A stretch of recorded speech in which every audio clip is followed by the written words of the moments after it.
everybody, in this video we're going to be unboxing and talking about Clawdeen Wolf from the Shriekwrecked line from Generation 2. Now normally I'm not the biggest fan of Generation 2, but I think Shriekwrecked is probably the exception. And so when I just saw her when I was out and about shopping, I was like, ooh, I'm going to get her. I don't know if I paid too much for her. She was like $30. And technically she is in box, but if you can see, it's been taped. So she wasn't always in box. But I was just happy to get her. I guess I didn't realize that the box had been taped. So again, yeah, I don't know if I paid too much for her, especially since she's one of those slimmer boxes, but she is technically secondhand. So the secondhand market is kind of like, everywhere when it comes to prices. I wouldn't say she's my favorite Shriekwrecked doll. I don't really know who my favorite is, but I don't think it's her. But it is nice to, oh, those shoes are great. Love that. I do like the concept of it.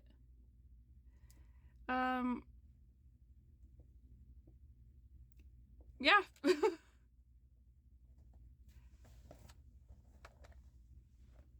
I'm probably gonna keep the box. Normally I don't keep the box. Well, when the box is like sort of like this, I usually don't keep it. But I probably am going to keep it. I guess just to have. But on the back, it says, Shriek mates, the swashbuckling mateys on a hunt for buried treasure, but being a pirate is hard work, especially when their vessel gets tossed by monstrous waves. Their cruise of a lifetime is turning out to be all wet. I never really paid much attention to, like, the media surrounding G2. So is this like one of those webisode things, like with, I know what happened in G1, but that was a movie. It was like a half movie, where something kind of similar happened, where they also got shipwrecked, but they weren't like pirates in that one. So that's the other dolls. So I guess this is just like a slim box kind of doll, because I know that there were separate ones, so maybe they're in bigger boxes and are more expensive. I do like the artwork. Artwork is very cute. Alright, I'm going to remove the tape and let her out. I'll be right back. Here she is out of the box. One thing I do notice with her is that she does have a smell. It doesn't really smell like cigarettes, but the smell is also, when I smell it, it's like, that's what I think of is cigarettes, right? But at the same time, it also doesn't smell like cigarettes, so it's weird. And again, there's a chance that the box was somewhat open beforehand. If it was opened, she wasn't like taken out. She was still like in these, right? Like, I mean, I had them intact trying to slip her out, but I did have to cut two of these to get her head out. So I know she wasn't taken fully out. But yeah, usually online you'll get like, oh, you know, this came from a smoke-free home or like a pet-free home.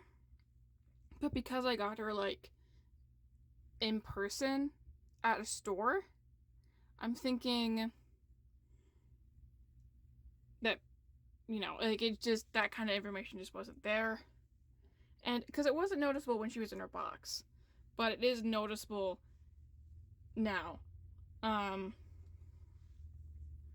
other than that, I like her hair. It feels a little greasy. I like her hair.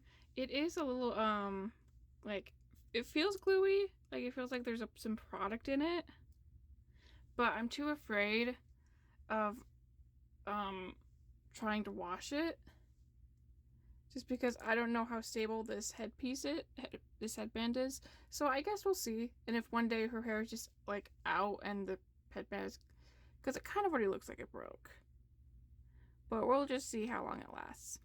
So we'll wait, and then I'll see about doing her hair after the headband is fully just like disintegrated.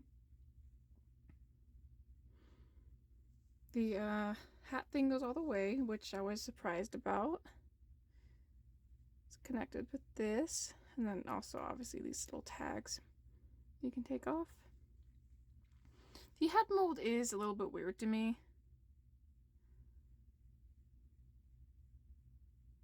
Just because like parts of the eye aren't in the socket. So it's just kind of throwing me off. I'm also not entirely the biggest fan of her lip color. I do love how detailed this molding is.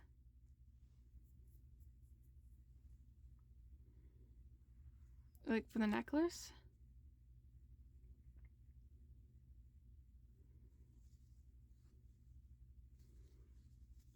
The shirt is fine.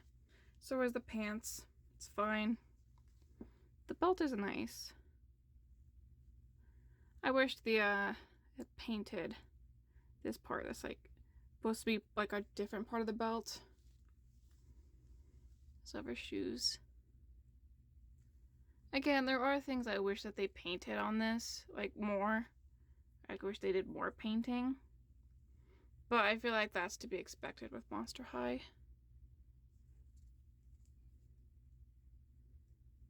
Especially when you consider that they use a bunch of dolls. So the fact that it does have like such detailed molding is impressive to me. Because this is supposed to be wood. So I think it's cool. I also like that she has the little tufts of fur. And I believe there's also, yep, right there on her ankles. I really like that.